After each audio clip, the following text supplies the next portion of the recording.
Good morning viewers, कैसे हो आप सब। आई होप आप लोग अच्छे होंगे और अपनी पढ़ाई पूरी मेहनत और ईमानदारी के साथ कर रहे होंगे।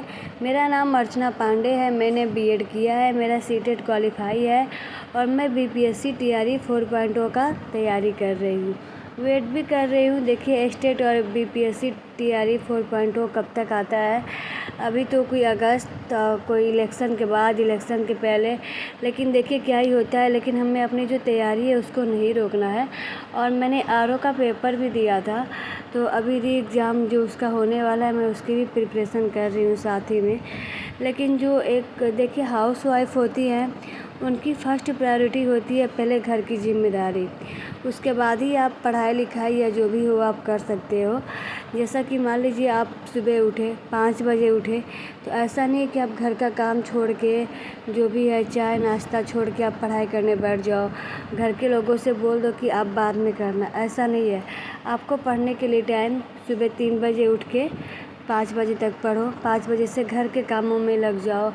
फिर 5 बजे के बाद आप घर के काम जब तक निपटा लो, 11 बजे, 10:30, 11, 11:30 टाइम हो ही जाता है। तो फिर 10:30, 11 तक काम होने के बाद शरीर थक सा जाता है, फिर तुरंत पढ़ने का मन नहीं करता। तो ये होता है कि 1 घंटे रेस्ट ले लो, देन उसके बाद पढ़ाई स्टार्ट करो। तो आप 12 बजे तक काम अगर ख़त्म करते हो या फिर 11:30 तक काम ख़त्म करते हो घर के काम, तो उसके बाद आप 4 बजे तक फ्री रहते हो। तो 4 बजे तक या तो आप रेस्ट करो, सो जाओ, या फिर पढ़ाई करो। ये आपके ऊपर डिपेंड है। आपको अपने सोने और रेस्ट करने में से टाइम निकालना है पढ़ने के लिए। काम से कॉम्प्रोमाइज़ बिल्कुल नहीं होता है। जो भी हाउसवाइफ होंगी, जो फैमिली के साथ होंगी, वो समझ रही होंगी कि हम चाह के भी काम से कॉम्प्रोमाइज़ बिल्कुल नहीं कर सकते हैं। जो अपने हस्बैंड के साथ रहती हैं, हाउसवाइफ हैं, उनके पास तो पर्याप्त टाइम मिल जाता है, वो थोड़ा सा काम को आगे पीछे कर भी सकती हैं। लेकिन जो फैमिली के साथ है, उनको एकदम टाइमली चाहिए काम, फैमिली के मेंबर को, और एकदम समय पे चाहिए। तो क्या ही कर सकते हैं, काम तो करना ही है घर का। कभी कभी ऐसा होता है कि 11, 11:30 तक काम ख़त्म होता है, फिर शरीर बिल्कुल थक सा जाता है। फिर ये होता है कि 1 घंटे रेस्ट करो, उसके बाद पढ़ाई करो। कभी कभी रेस्ट करने के चक्कर में 1 घंटे 1.5 घंटे निकल ही जाते हैं। और सिचुएशन भी थोड़ी सी अलग है कि लगातार काम नहीं किया जाता, लगातार खड़ा नहीं हुआ जाता, तो थोड़ा सा लेटना पड़ ही जाता है।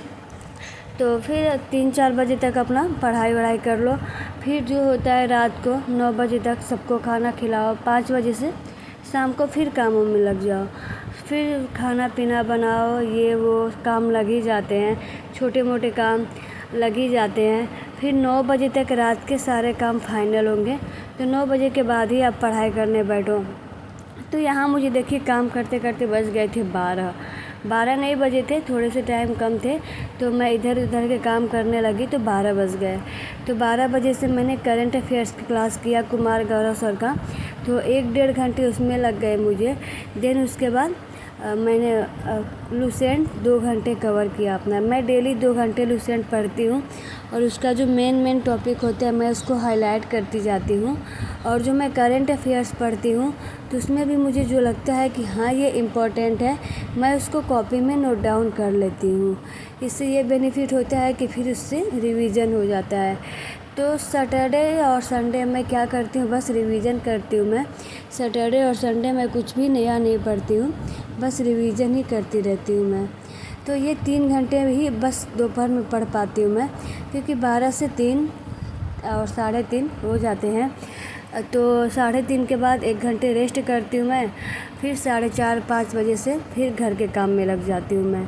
और बीच बीच में ऐसा होता है कि अगर फैमिली के लोग हैं, आप पढ़ाई कर भी रहे हो, बीच में कोई काम आ गया, कोई बुला लिया, कोई मेहमान आ गया, कोई अगल बगल का आ गया, तो आपको उठ के अगर कोई बोल दिया कि 1 कप चाय बना दो या पानी ला के दे दो, तो या कोई पानी मांग दिया, तो आप मना नहीं कर सकते कि हम पढ़ाई कर रहे हैं। ऐसे मैं जब अपने हस्बैंड के साथ थी दिल्ली में, तो वहाँ मैं बिल्कुल फ्री थी। हस्बैंड के जाने के बाद सुबह 6 बजे 7 बजे वो अपने जॉब पे चले जाते थे, तो नाश्ता करके चले जाते थे वो। तो 6-7 बजे से आराम से 12-1 बजे तक मैं पढ़ाई करती थी। जब तक मन करे तब तक पढ़ाई करो। उनके आने के बाद खाना जो भी होता था मैं करती थी। कोई प्रेशर नहीं रहता था कि हाँ करना ही है, बाहर से भी मंगा के खा लो। तो कुछ ऐसी होती है हमारे हाउसवाइफ़ की लाइफ़।